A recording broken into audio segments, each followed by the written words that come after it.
why the Milwaukee Bucks will win the 2021 championship. Despite Kyrie Irving going down and James Harden not being healthy, the Bucks handled their business against the Brooklyn Nets. The Giannis-Middleton pairing continues to prove itself as the most dynamic 1-2 punch in all of basketball right now, and Milwaukee has the best defensive rating of any playoff team by far. You're about to see every reason for why I think it's the Bucks' year, and stay tuned to see how the Bucks match up with the Hawks in the East Finals. Only 21.7% of you watching right now are subscribed, so if you're looking for consistent NBA hot takes, then you're in the right place. The Phoenix Suns are looking extremely dangerous, with Devin Booker having just dropped a 40-point triple-double, and Chris Paul returning to the lineup shortly, but even without CP3, the Suns' offense looks unstoppable. They haven't gotten past the Clippers yet, but Phoenix is the team that best matches up with the Bucks. Having said that, here's why I think the Bucks should be considered just as, if not more dangerous than the Suns. There's 3 players on the Bucks who can create offense for themselves at an all-star level. Drew Holiday's been an absolute godsend for the Bucks, as in years past, the Bucks had to rely on Eric Bledsoe to be the main playmaker in pick-and-roll scenarios. Before he completed the puzzle in Milwaukee, everyone forgets that back in 2017, Holiday averaged 24 points per game while leading New Orleans into the second round of the playoffs. Now, I know Drew mightily struggled from the field in the 7-game battle versus the Nets. However, his shot creation off the dribble alone, whether he was converting buckets himself or not, was enough to ease the pressure off maybe the league's most dominant duo right now in Giannis the Greek Freak Antetokounmpo and Chris Cash Money Middleton, Cash with a KH by the way. If you're not convinced that the pairing's right up there with the best 1-2 punches in basketball, here's a stat that might get you thinking that way. Middleton and Antetokounmpo recently joined Kobe and Shaq as one of 2 duos in league history to record 30-plus points and 10-plus rebounds in the same game, twice in a single postseason.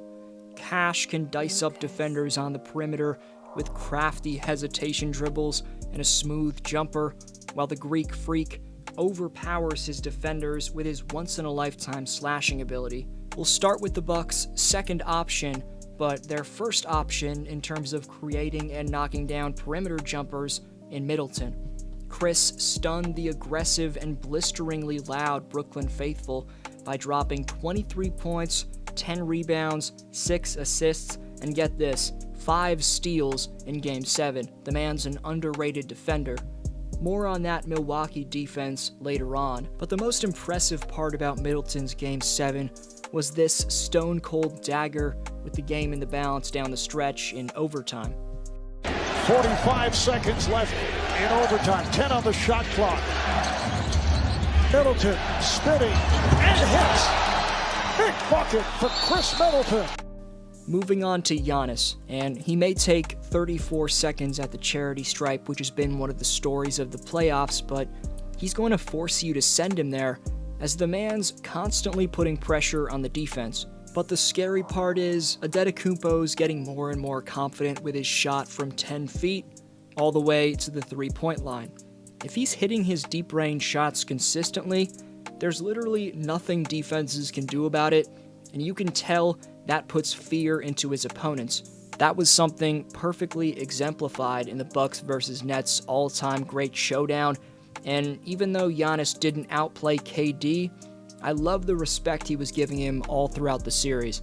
Even after the Bucks dropped a heartbreaking Game 5 on the road, blowing a 17-point second-half lead and falling victim to a legendary 49-point triple-double from Easy Money Sniper, Giannis swallowed his pride and called KD the best player on the planet.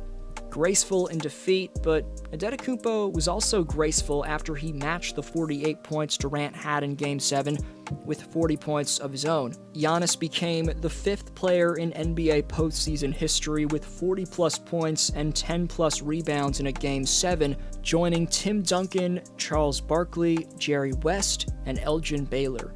But he wasn't rubbing those stats in anyone's face, as here's what he had to say after the Bucks' hard-fought and emotional win to advance to the East Finals. As you know, I said a couple days ago, he's the best player in the world. He's still the best player in the world. And we know coming into this series that we have to do it as a team. Kevin Durant definitely proved people wrong who said he couldn't carry a team by himself. And I agree with Giannis. KD's the best player in the world right now. The man's damn cold. That turnaround shot with 1 second left to force overtime, directly in the grill of one of the best perimeter defenders in basketball in PJ Tucker, was absolutely deadly, and the degree of difficulty was off the charts.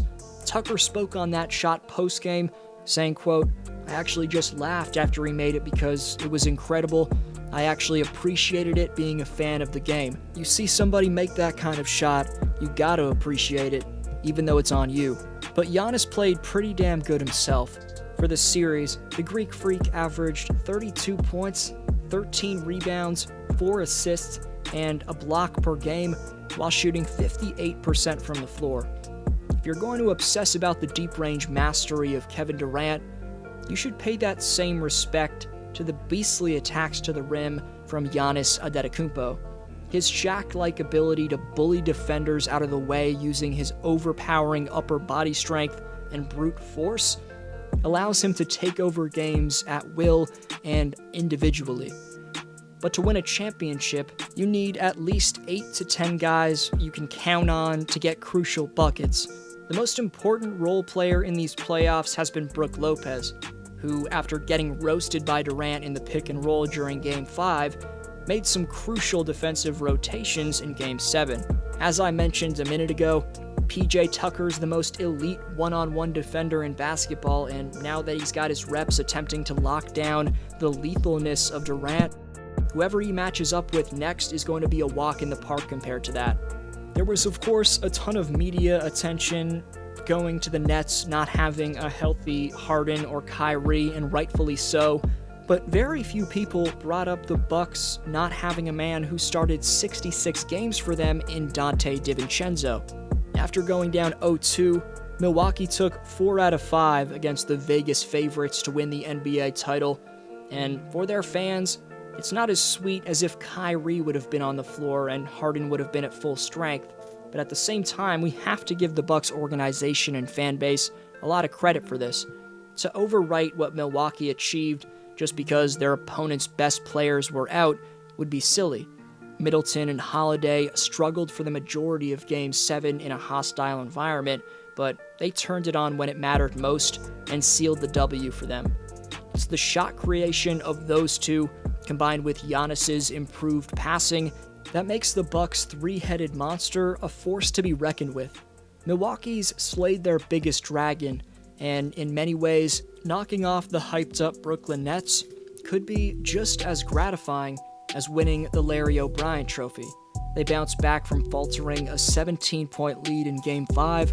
They had to deal with 2 48-plus point barrages from the greatest player on earth, but they stayed the course and took care of what was in front of them. In their matchup with the Atlanta Hawks, the main priority will be staying in front of and slowing down Trae Young, but that isn't the only challenge the Bucks will have to deal with. Kevin Huerter's also proving to be an elite shot creator. He's going to be tough to stop. Huerter was the star of Game 7 against the Sixers, as he can sauce up defenders on the perimeter and get to the mid-range with ease.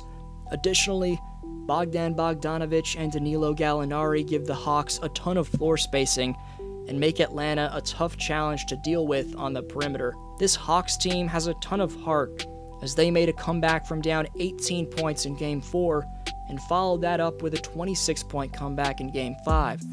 But while the Sixers take their foot off the gas pedal when they get up big, this Bucks team doesn't mess around like that. Coach Mike Budenholzer will have them prepared for the never-die mentality of the Hawks, but the Bucks' league best defense is the main reason for why I think they win this series and ultimately the franchise's first title since 1971. Milwaukee's 102.8 defensive rating gives them a 3.7-point gap between the second-ranked Phoenix Suns. That's the same gap separating the second-ranked Suns and the number 7-ranked New York Knicks. Both Giannis and Drew Holiday were named to the all-defensive first team, but you could argue that the entire Bucks roster is all-defensive material. So why or why not will the Bucks win the title in your opinion? Let me know in the comments section. Go find out who the biggest chokers in the 2021 playoffs are if you missed my last upload. You're the best for sticking around. Thanks so much for your support. This was D-Flow. Have a great one, and I'll see you next video.